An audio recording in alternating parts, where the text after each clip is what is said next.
Assalamualaikum warahmatullahi ta'ala wabarakatuh. Bismillahirrahmanirrahim. Alhamdulillahi rabbil alamin. Wassalatu wassalamu ala ashrafil anbiya'i wal mursalin Sayyidina Muhammadin wa ala alihi wa sahbihi ajma'in, amma ba'd. Pada kesempatan kali ini saya akan menanggapi lagi tentang pertanyaan seseorang dari teman kita. Bagaimana hukumnya ngisi baterai HP di masjid memakai listriknya masjid, ngecas HP. Mari kita lihat keterangannya teman-teman. Ini kita ambil dari fatwanya Syekh Fauzan. Ma hukmu syuhnul jawal al-hatif an-niqal min kahraba'il masjid. Apa atau bagaimana hukumnya ngecas HP dari listriknya masjid? Beliau menjawab, la yajuzu syuhnul jawali min kahraba'il masjid. Tidak boleh mengecas HP dari listriknya masjid. Lianna kahraba'al masjid la yajuzu an tustaghala fil umuri syahsiyah. Karena listriknya masjid tidak boleh dipakai untuk urusan pribadi. Fala yajuzu li syahsin mathalan ayyumidda khattan min kahraba'il masjid ila baitihi. Maka tidak boleh bagi seseorang untuk menyambung kabel dari listriknya masjid ke rumahnya. Wal aslu 'indal ulama, asalnya menurut ulama, annal malal mauqufa yusta'malu hasba syartil waqif.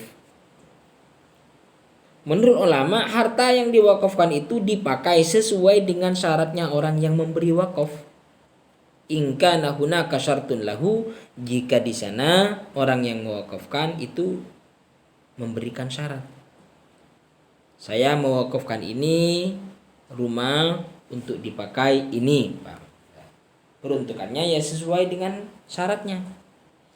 Fa illam yakun lahu syartun, apabila tidak ada syarat, orang yang mewakafkan tidak menyebutkan, fa yusta'malul malul mauqufu hasba ma ta'arafa an-nasu alaih. Kalau tidak ada syarat, maka harta yang diwakafkan tadi dipakai sesuai dengan urufnya manusia, kebiasaannya manusia. Kita geser. Wa yabghi tambih, dan perlu diingat, ila anna wujudal wasalatil kahrabaiyati allati tusalu bihal hawatif li sunha la yadullu ala anna al-awqafa qad udinat fi suhnil jawalat. Perlu diketahui dan perlu diingat bahwa adanya colokan-colokan listrik allati tusalu bihal hawatif yang bisa dipakai untuk ngecas HP, la yadullu ala annal awqafah, tidak moro-moro menunjukkan bahwa yang diwakafkan, barang-barang yang diwakafkan itu diidini, diperbolehkan untuk ngecas HP. Jadi adanya colokan di masjid itu bukan berarti peruntukannya untuk diperbolehkan ngecas HP di situ. Fahadhil wasalatu innama wudi'at li khidmatil masjid. Colokan-colokan atau sambungan-sambungan ini diletakkan untuk kepentingan-kepentingan masjid. Min istihdamil miknasatil kahrabaiyati, contohnya adalah untuk alat sapu yang memakai listrik, pembersih yang memakai listrik, wa mukabbiris saut, dan speaker, wa nahwi dzalik, dan lain sebagainya. Wala yasihul qawlu bi anna wujudaha idnun linnasi bistimaliha, dan tidak sah dikatakan bahwa adanya colokan-colokan tersebut merupakan izin bagi seseorang, bagi orang-orang untuk memakainya dalam mengecas HP. Kita lanjut teman-teman. Ini Fathul Ilah Al-Mannan. Su'ila rahimahullahu ta'ala an rajulin waqafa amwalan kathiratan. Bagaimana hukumnya apabila ada seseorang mewakafkan harta yang banyak ala masalihil masjid fulani, untuk kemaslahatannya masjid tertentu. Wa huwal an makmurun, padahal masjid tertentu itu sekarang sudah bagus, indah. Wa fi khazanatil masjid min hadzal waqfi asyai'ul katsir. Dan masjid ini sudah mempunyai tabungan yang banyak, simpanan yang banyak. Fa hal yajuzu ikhraju syai'in min hadzal waqfi li iqamati walimatin mathalan yaumaz zina? Apakah boleh mengeluarkan dana dari wakaf ini untuk mengadakan perayaan pada hari-hari peringatan? Targhiban lil musallin al muwadzibin, untuk menyenangkan orang-orang yang sholat yang rutin di situ.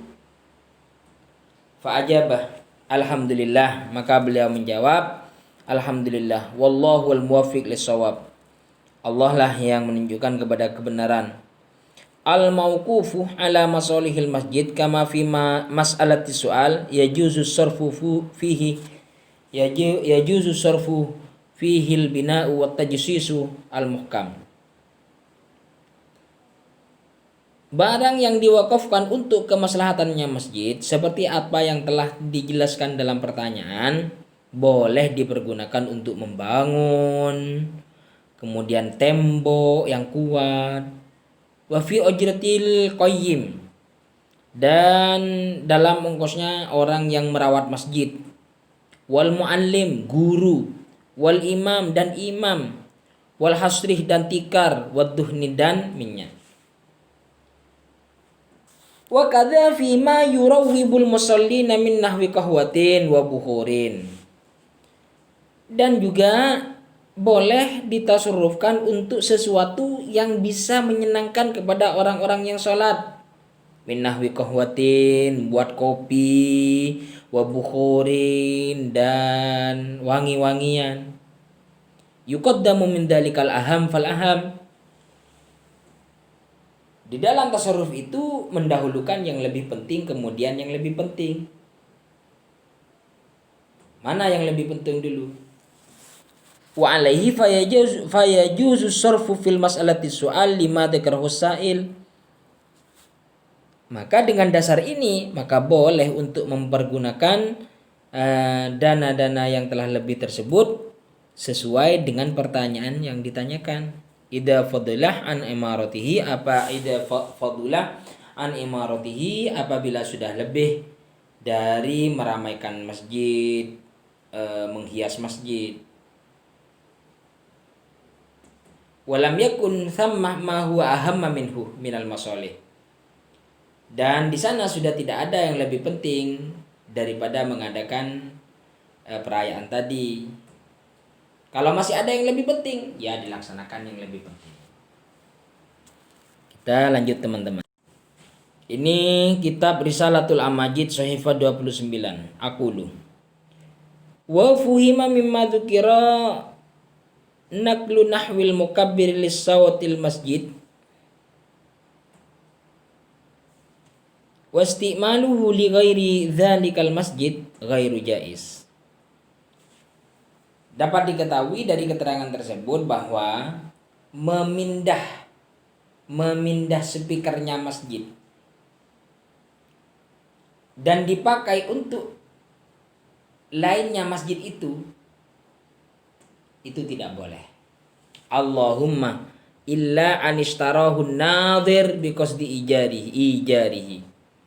Kecuali memang nadhirnya masjid membeli speaker tersebut dengan niat untuk disewakan. Fayajuzu istimaluhu lil ghair bi ujratin la majanan.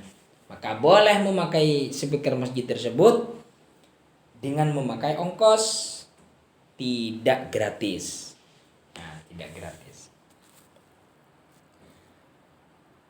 I'anatut Thalibin juz 3 halaman 176 sampai 177. Falau saghalal masjida bi amtiatin wajabat al ujratu lahu. Apabila ada seseorang mempergunakan masjid dengan alat-alat yang banyak umpamanya. Jadi memakai masjid ditaruhin sound apa umpamanya, dipakai masjidnya. maka wajib membayar ongkos. Fatusrafu limasalihi 'alal aujah, maka ongkos tersebut dipergunakan untuk kemaslahatannya masjid. Qauluhu falau sawwalal masjidah ila akhirih la yadhharu tafri'uhu 'ala ma qablahu wa ibaratur raud wa syarhi wa yantakilu milkul mauquf ila Allah taala. Dan miliknya barang yang diwakafkan itu pindah kepada Allah Ta'ala. Jadi barang yang diwakafkan itu sekarang miliknya Allah, bukan miliknya siapa-siapa. Wa ja'lul buq'ati masjidan aw maqbaratan tahriron laha katahrir raqabati. Dan menjadikan masjid, menjadikan pekarangan sebagai masjid atau kuburan itu merupakan memerdekakan perkarangan tadi. Merdeka berarti pekarangan. Artinya merdeka bagaimana? Tidak ada yang memiliki, berarti sudah. Yang memiliki adalah Allah. Dijadikan kuburan juga tidak ada yang memiliki kecuali Allah. Katahrir raqabati, sebagaimana memerdekakan budak. Budak pernah dimiliki oleh seseorang, sekarang dimerdekakan, maka tidak ada yang memiliki, merdeka. Fi anna kullan minhuma yantakilu ila Allah Ta'ala, bahwa pekarangan dan ruqabah dan budak tersebut sekarang sudah miliknya Allah, pindah kepada miliknya Allah Ta'ala. Wa fi annahuma yamlikani kal hurri, dan masjid atau pekarangan yang telah dijadikan masjid serta budak tersebut sudah sekarang bisa memiliki, sebagaimana orang yang merdeka itu bisa memiliki. Wa fi annahuma law mana'a ahadun al-muslimina minhuma bighalqin aw ghairihi wa lam yantafi bihima la ujrata alaihi. Dan jika ada seseorang melarang orang-orang Islam yang lain untuk memakai masjid dan kuburan dengan cara digembok atau lainnya, dibagar umpamanya, walam yantafi bihima, dan seseorang tadi tidak mengambil manfaat dari keduanya, la ujrata alaihi, tidak wajib membayar ongkos orang itu.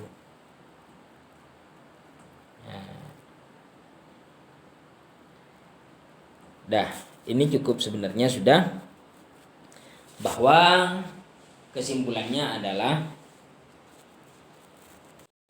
ngecas HP di masjid itu hukumnya adalah tidak boleh, kecuali dengan membayar ujroh sesuai dengan yang telah ditentukan tadi. Umpama sekarang nadirul wakfi atau orang yang takmirnya masjid itu memberikan fasilitas ngecas di sini 1 kali cas 2.000. Tidak apa-apa. Jadi solusinya adalah memberikan dana untuk masjid. Jadi kesimpulannya tidak boleh kecuali dengan mengganti ujrah. Karena masjid itu dipergunakan untuk umum, bukan untuk seseorang. Nah, demikian teman-teman. Mudah-mudahan ilmu yang didapat pada hari ini menjadi ilmu yang barokah bagi kita semua. Wabillahi taufiq wal hidayah. Wassalamualaikum warahmatullahi taala wabarakatuh.